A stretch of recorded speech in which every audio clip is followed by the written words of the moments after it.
के संगम पर स्नान करने पहुंचे थे। जगह जगह नागा साधुओं के अखाड़े लगे हुए थे। चिलम की सुगंध और शंख ध्वनि वातावरण को अलौकिक बना रही थी। इसी बीच एक मौलाना काली पगड़ी बांधे लंबा काफ्तान पहने भरे मेले में प्रवेश करता है। उसकी आंखों में एक अजीब सी चमक और चेहरे पर नाराजगी थी।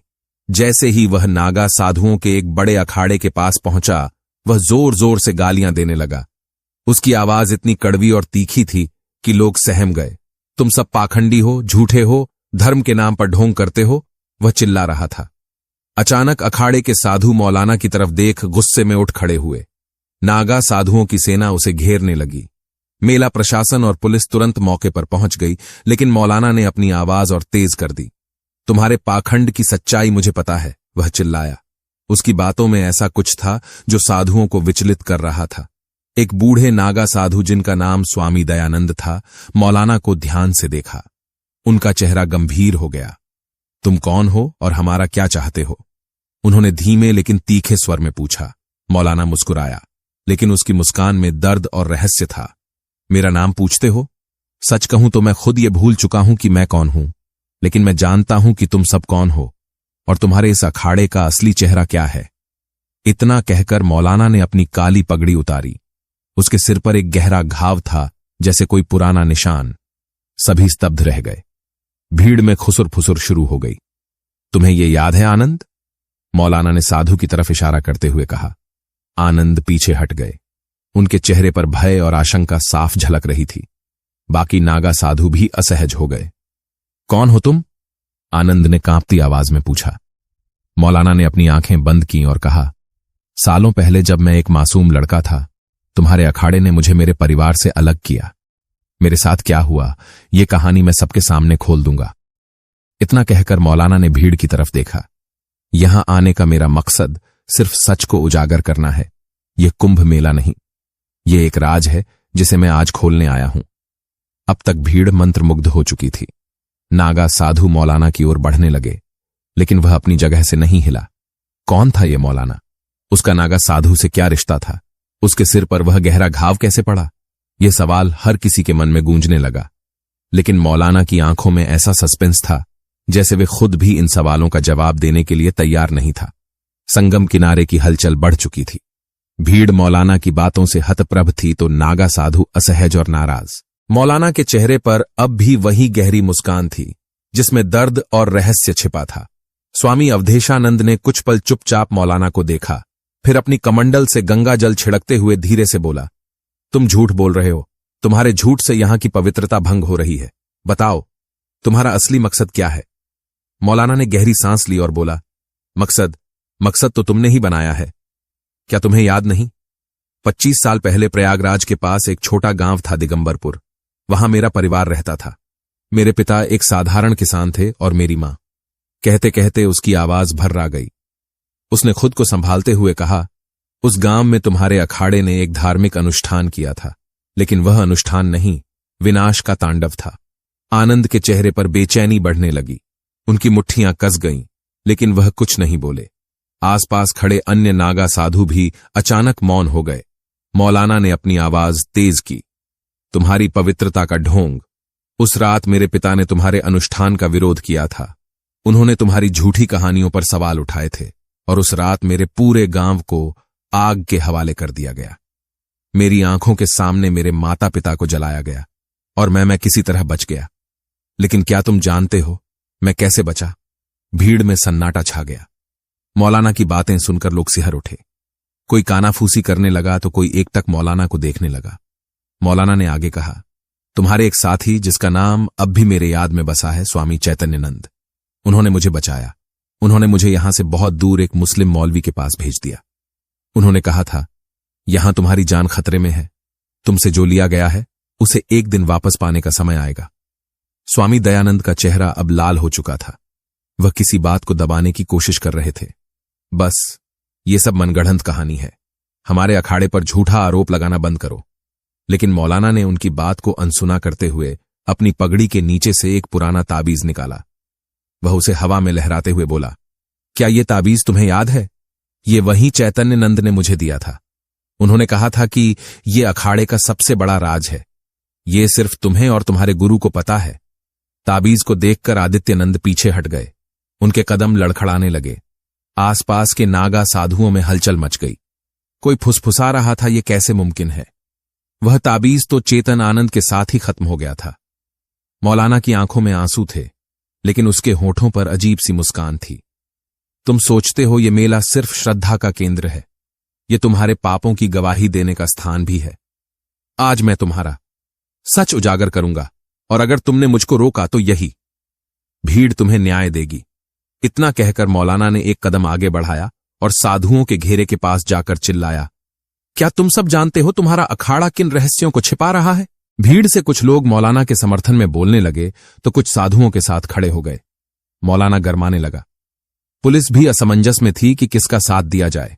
अचानक स्वामी दयानंद ने जोर से चिल्लाकर कहा, शांत रहो, यह स्थान विवाद के लिए नहीं है। यह पवित्र भूमि है। जो कुछ भी कहना है वह अखाड़े के भीतर आकर कहो, यहां नहीं। मौलाना हंस पड़ा। अखाड़े के भीतर क्या तुम्हें लगता है मैं वहां आऊंगा और जिंदा वापस लौटूंगा? नहीं, अद्वैत आनंद जो सच है वह यहीं सबके सामने उजागर होगा।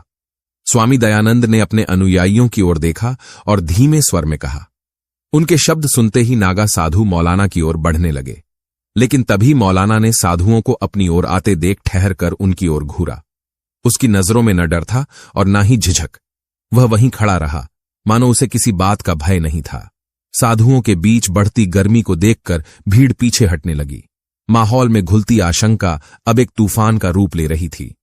जैसे ही नागा साधुओं ने मौलाना को घेर लिया, वह चिल्लाया, आज मुझ पर हाथ उठाने से पहले यह भी सोच लो कि तुम्हारे पाप और अधिक उजागर हो जाएंगे। मेरी कहानी अधूरी नहीं रहेगी। स्वामी दयानंद ने अपने अनुयायियों को हाथ उठाकर रोक दिया।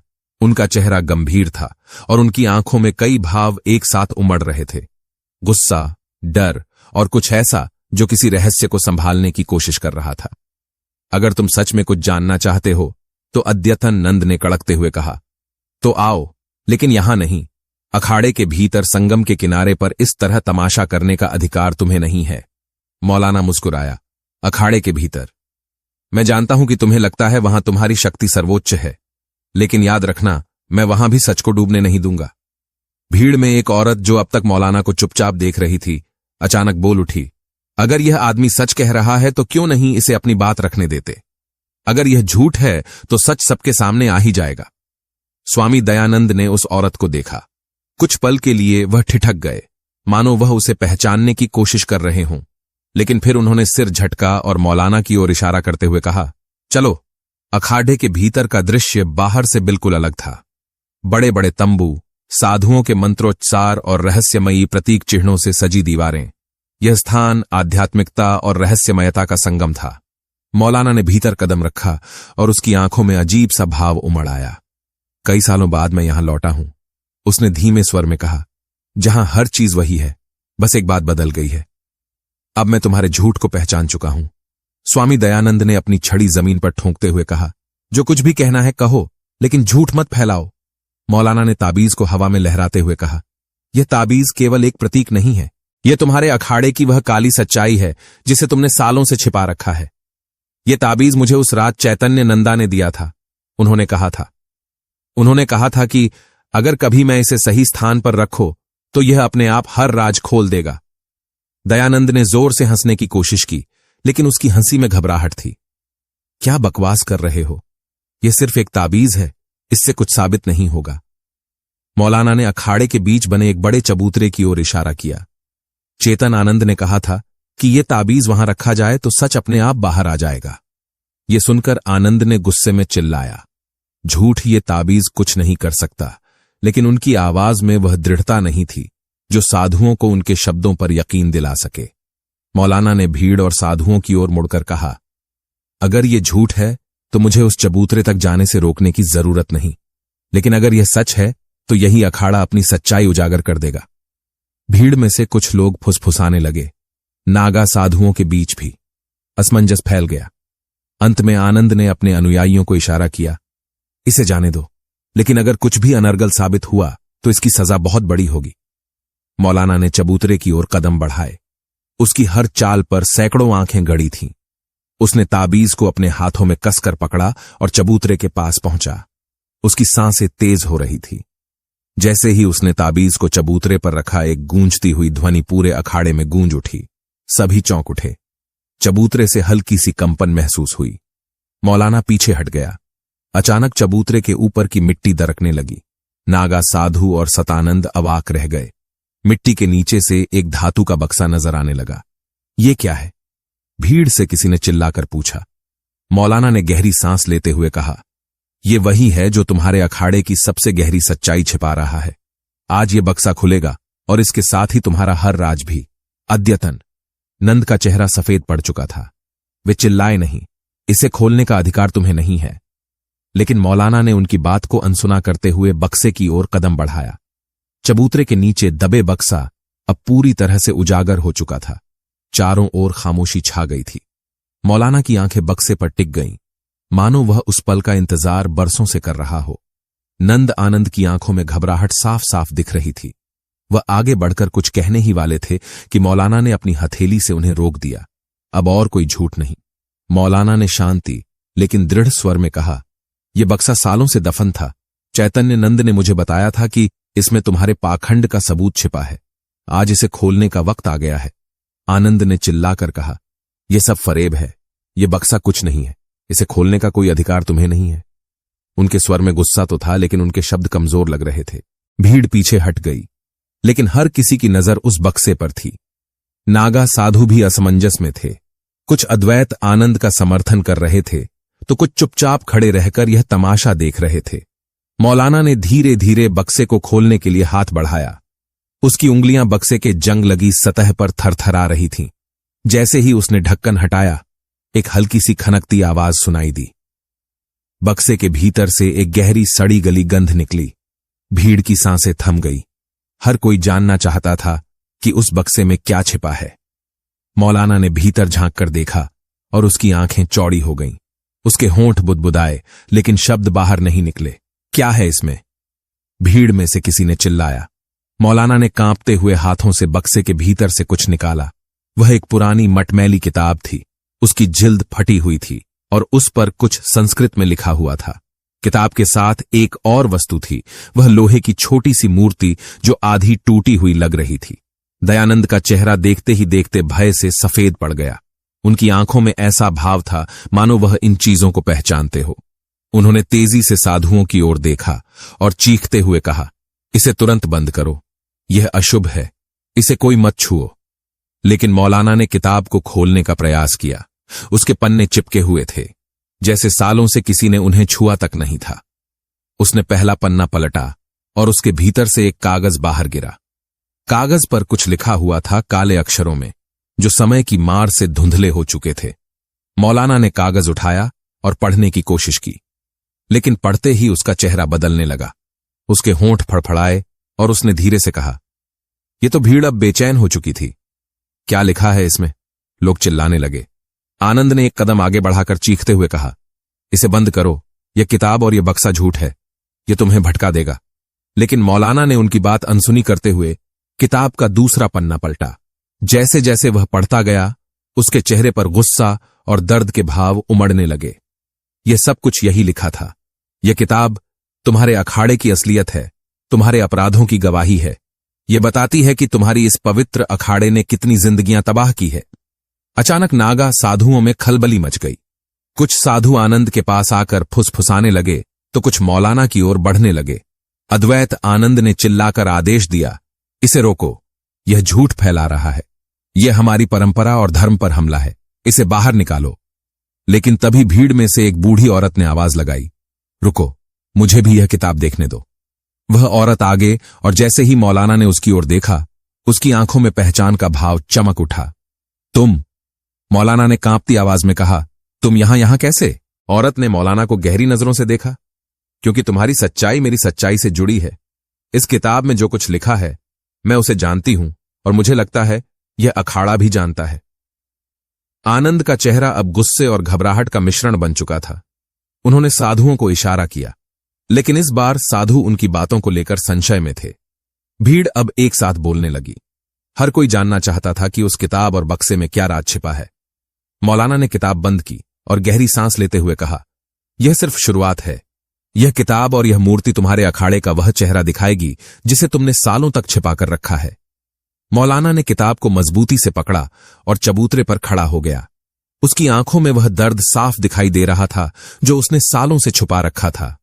भीड़ में हलचल बढ़ गई थी। हर कोई जानना चाहता था कि इस किताब और बक्से में आखिर ऐसा क्या है जिसने स्वामी अच्युतानंद को इतना बेचैन कर दिया। स्वामी अच्युतानंद ने जोर से चिल्लाते हुए कहा, यह सब फरेब है। यह आदमी हमें बदनाम करने आया है। इसे यहां से बाहर फेंक दो। लेकिन उनकी आवाज में वह शक्ति नहीं थी जो एक सच्चाई के समर्थक में होनी चाहिए। उनके शब्द खुद उनके अनुयायियों को भी संदेह में डाल रहे थे। मौलाना ने किताब को खोला और तेज आवाज में पढ़ना शुरू किया। यह अखाड़ा सिर्फ साधुओं और धर्म का केंद्र नहीं था।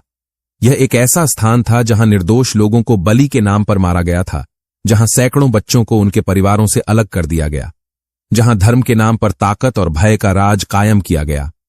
भीड़ स्तब्ध रह गई। कुछ लोग मौलाना की बातों को विश्वास से सुन रहे थे, तो कुछ को यह असंभव लग रहा था।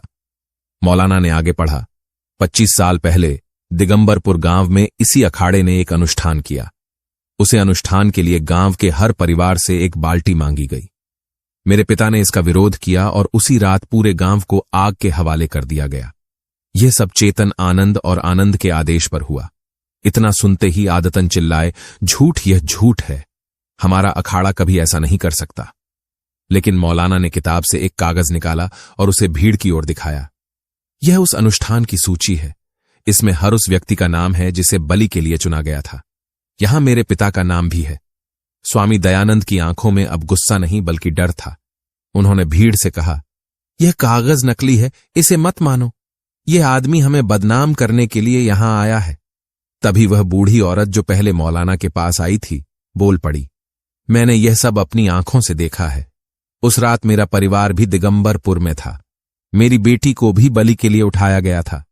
मैं तब से चुप रही, लेकिन आज मैं गवाही दूंगी। यह मौलाना सच कह रहा है। औरत की गवाही ने भीड़ को और भड़का दिया। लोग आनंद की ओर देखने लगे।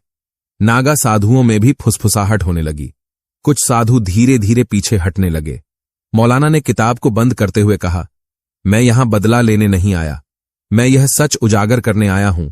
यह अखाड़ा जो धर्म और पवित्रता का ढोंग करता है, असल में पाप और अत्याचार का गढ़ है। भीड़ से आवाजें आने लगीं। यह सच है या झूठ, यह जानने के लिए जांच होनी चाहिए। अद्यतन नंद ने हार मानते हुए सिर झुका लिया। उन्होंने धीमे स्वर में कहा, हां, यह सच है, लेकिन यह सब मैंने अपने गुरु के कहने पर किया था। मैं केवल उनके आदेश का पालन कर रहा था। भीड़ में हड़कंप मच गया। लोग चीखने लगे। पुलिस ने तुरंत आदेश नंद और अन्य साधुओं को हिरासत में ले लिया। मौलाना वहीं खड़ा रहा, आंखों में